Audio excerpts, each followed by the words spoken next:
Hello everyone. आज हम देखेंगे यूपी डीएलएड के फर्स्ट सेमेस्टर के संस्कृत का पहला टॉपिक जो कि हमारे आसपास की वस्तुओं के संस्कृत में नाम। इसलिए हम सबसे पहले सब्जियों के नाम देखेंगे, फलों के नाम देखेंगे, उसके बाद पशुओं के नाम देखेंगे।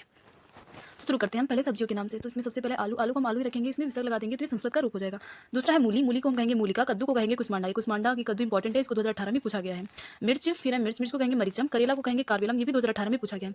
फिर आता है परवल। परवल को कहेंगे पटोला, ये वेरी वेरी इंपॉर्टेंट है। फिर है प्याज। प्याज को कहेंगे पलांडू। फिर आता है ककरी। ककरी को कहेंगे क्रकटी। फिर है टमाटर। टमाटर को कहेंगे तामतरम और इसे रक्त फलम भी कहते हैं, ये वेरी वेरी इंपॉर्टेंट है। फिर है धनिया। धनिया को कहेंगे धान्यकम। कटहल। कटहल को कहेंगे पंसा। पंसा भी वेरी वेरी इंपॉर्टेंट है, 2023 में पूछा गया है। फिर है गाजर। गाजर को कहेंगे गुंजनम। अदरक। अदरक को कहेंगे अदरकम, ये तो बहुत ईजी है, इसको बस अदरक को अदरकम कह देंगे। भिंडी को भिंडिका। अदरक का अदरकम, ये सेकंड टाइम हो गया, रिपीट हो गया यहाँ पे। पालक को पालकी और हल्दी को हरिद्रा। मटर को कलाई। मटर इंपॉर्टेंट है यहाँ पे और हल्दी बहुत इंपॉर्टेंट है। चलिए एक बार फिर से रिवीजन करते हैं। आलू का हो जाएगा यहाँ पे आलू।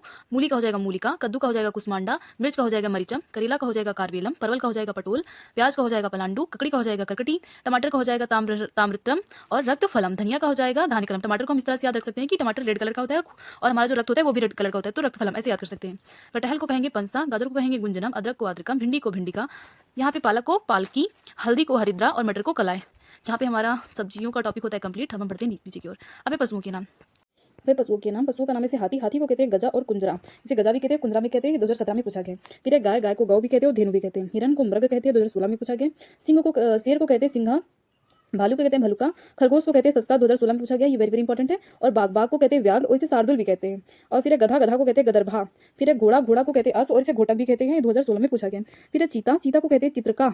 ऊँट फिर कहते हैं ऊँट। ऊँट को कहते हैं उस्टा। चिता को चित्रका और गधा को गदरभा, 2017 और 2016 में पूछा गया है। और बाघ को कहते हैं व्याघ्र। लोमड़ी को कहते हैं लोमशाह। गीदड़ को कहते हैं श्रृंगाला। ये गीदड़ वाला बहुत ज्यादा पूछता है, ये भी बहुत इंपॉर्टेंट है। और फिर बिल्ली। बिल्ली को कहते हैं मनाजरा। और फिर बकरा। बकरा को कहते हैं अजा और बकरी को कहते हैं अजा। यहाँ पर एक चीज ध्यान देने वाली है, संस्कृत में जो पुल्लिंग शब्द होते हैं उनमें लास्ट में विसर्ग रहता है और वही जो स्त्रीलिंग में कन्वर्ट होता है तो विसर्ग बड़ा की मात्रा में कन्वर्ट हो जाता है। जैसे यहाँ पे अजा और यहाँ अजा। यहाँ पे देखिए, यहाँ पे बकरा है, ये पुल्लिंग है, इसके लिए विसर्ग का यूज हुआ है। और ये बकरी स्त्रीलिंग है, इसके लिए यहाँ बड़ा की मात्रा यूज हुई है, तो ये यहाँ ध्यान रखिएगा। फिर आता है कुत्ता। कुत्ते को कहते हैं कुकुर और स्वाना। इसे स्वान भी कहते हैं, कुकुर भी कहते हैं, 2018 में पूछा गया। फिर है बैल। बैल को कहते हैं वृषभा। फिर है बंदर। बंदर को मृगटा भी कहते हैं और वानर भी कहते हैं। फिर है मछली। मछली को मत्स्य भी कहते हैं और मीन भी कहते हैं, 2018 में पूछा गया। चलिए रिवीजन करते हैं। जैसे हाथी। हाथी को कहते हैं गजा और कुंजरा। गाय। गाय को कहते हैं गौ और धेनु। हिरन को कहते हैं मृग। शेर को कहते हैं सिंह। भालू को कहते हैं भलुका। खरगोश को कहते हैं ससका। बाघ को कहते हैं व्याघ्र। गधा को कहते हैं गदरभा। घोड़ा को कहते हैं अश्व। चीता को कहते हैं चित्रक। ऊँट को कहते हैं उष्ट। चीता को चित्रका। गधा को गदरभा। बाघ को व्याघ्र। लोमड़ी को लोमशा।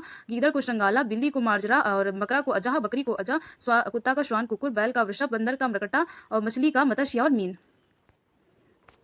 अब देखते हैं पक्षियों के नाम। तो पक्षियों के नाम है सबसे पहले पक्षी। पक्षी को कहते हैं खगा। और फिर है पक्षी को खगा कहते हैं। कोयल। कोयल को कहते हैं पीका और इसे कोकिला भी कहते हैं। और चिड़िया। चिड़िया को कहते हैं चटका। मोर को कहते हैं मयूरा। तोता को कहते हैं सुका और कीड़ा। सुका भी कहते हैं, उसे कीर भी कहते हैं। फिर है कौवा को काका। मैना को सारिका। कबूतर को कपोता, ये कपोता इंपॉर्टेंट है।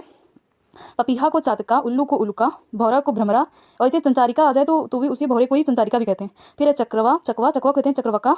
हंस को कहते हैं मराल या हंसा और बतख को कहते हैं कदम्बा। चलिए दोबारा रिवीजन करते हैं। पक्षी को कहते हैं खगा। कोयल को कहते हैं पीका या कोकिला। चिड़िया को कहते हैं चटका। मोर को कहते हैं मयूरा। तोता को कहते हैं सुक या कीर। कौवा को कहते हैं काका। मैना को कहते हैं सारिका। कबूतर को कहते हैं कपोता। पपीहा को कहते हैं चातका। उल्लू को कहते हैं उल्लूका। भौरा को कहते हैं भ्रमरा। चकवा को कहते हैं चक्रवका। हंस को कहते हैं मराल या हंसा। बतख को कहते हैं कदम्ब। अब देखते हैं फलों के नाम। तो फलों के नाम में सबसे पहला है आम। आम को कहते हैं आम्र। अंगूर। अंगूर को कहते हैं द्राक्षा फलम। इसे द्राक्षा फलम कहते हैं। और आपको पता है अंगूर से बनती है किशमिश, और किशमिश को जब अंगूर को सुखा देते हैं तब किशमिश बनती है, तो किशमिश को कहते हैं द्राक्षा। तो ये अंगूर वाला इंपॉर्टेंट है, ये 2018 और 2019 में पूछा गया है। फिर है अनार। अनार को कहते हैं डाडिमम, ये भी वेरी वेरी इंपॉर्टेंट है, 2016 में पूछा गया। नींबू कहते हैं नींबूकम। आंवला को कहते हैं आम्लकम और संतरा को कहते हैं नारंगम। यहाँ पे एक चीज़ गौर करिएगा, आंवला को कहते हैं आम्लकम और यहाँ पे अमरूद को कहते हैं आम्रलम। तो इन दोनों में कंफ्यूज मत होइएगा, अमरूद को कहते हैं आम्रलम और आंवला को कहते हैं आम्लकम। संतरा को कहते हैं नारंगम। नाशपाती को कहते हैं अमृत फलम। जामुन को कहते हैं जम्बू फलम। बेर को कहते हैं बदरी फलम और केला को कहते हैं कदरी फलम। तो ये सब फलम वाले एक साथ है। नाशपाती को कहेंगे अमृत फलम, जामुन को कहेंगे जम्बू फलम, बेर को कहेंगे बदरी फलम और केला को कदली फलम और नारियल को नारिकेलम। कैथा को कपित, ये बहुत बहुत इंपॉर्टेंट है, कभी कोई कैथा का तत्सम रूप पहुंच लेता है तो कैथा का तत्सम होगा कपित। अखरोट को अछोटम, अखरोट का भी पूछ लेता है। तरबूज का कालिंदम, अमरूद का आम्रलम, शरीफा का सीताफलम। चलिए दोबारा रिवीजन करते हैं। आम को कहेंगे आम्र, अंगूर को कहेंगे द्राक्षा फलम, अनार को कहेंगे दाडिमम, नींबू को कहेंगे नींबूकम, आंवला को कहेंगे आम्लकम, संतरा को नारंगम, नाशपाती को अमृत फलम, जामुन को जम्बू फलम, बेर को बदरी फलम, केला को कदली फलम, नारियल को नारिकेलम, कैथा को कपित, अखरोट को अछोटम, तरबूज को कालिंदम, अमरूद को आम्रलम, शरीफा को सीताफलम। चलिए आप प्रैक्टिस क्वेश्चन करते हैं। वृषभ शब्द का अर्थ है, यहाँ पे आपको ऑप्शन दिए गए हैं भैंस, ऊंट, बैल, कुत्ता। तो आप यहाँ पे बताएंगे वृषभ शब्द का अर्थ है। तो वृषभ शब्द का अर्थ है, जैसा हमने जाना बैल, बैल है। तो यहाँ पे क्वेश्चन है वृषभ शब्द का अर्थ है, तो वृषभ शब्द को क्या कहते हैं? भैंस कहते हैं। ऊँट, बैल किसका है? वृषभ शब्द किसका संस्कृत का है? किसका तत्सम शब्द है? तो वृषभ है बैल का, ऊँट को कहते हैं ऊँट, तो भैंस का संस्कृत शब्द है महिषी, और कुत्ता का है स्वान व कुकुर। फिर दाडिम संस्कृत शब्द का अर्थ है, तो दाडिम संस्कृत का अर्थ है अनार का।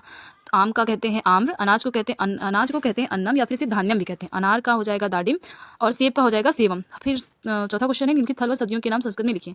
आम को हम लोग जानते हैं, आम को कहते हैं आम्र, और शरीफा को कहते हैं सीताफल, केला को कहते हैं कदली फलम, प्याज को कहते हैं पलांडू, कद्दू को कहते हैं कुस्मांडा, नारियल को कहते हैं नारिकेलम। फिर आ जाता है यहाँ पे निम्नलिखित शब्दों का हिंदी में नाम लिखिए। पक्षी, खगा, ये देखिए सामने यहाँ पे आंसर ही लिख गया है। खगा कहते हैं पक्षी को, कुंजरा हमने आगे आपको बताया है, कुंजरा, और गजहा कहते हैं हाथी को, गदरभा कहते हैं गधा को, द्राक्षा हमने आपको बताया, द्राक्षा फलम है तो हो जाएगा अंगूर, और अगर द्राक्षा है तो हो जाएगा किशमिश। फिर चातका कहते हैं पपीहा को। तो यहाँ पे हमारे क्वेश्चन होते हैं कंप्लीट। उम्मीद है आपको वीडियो पसंद आएगा। वीडियो पसंद आया है तो लाइक करें, चैनल को सब्सक्राइब करेंगे, और हम इसके आगे भी वीडियो लाएंगे जिसमें हम आपको बॉडी पार्ट्स, अनाज के नाम, अपने आसपास की वस्तुएं, पेड़ पौधों के नाम कंप्लीट कराएंगे, जिससे हमारा ये पूरा टॉपिक कंप्लीट हो जाएगा।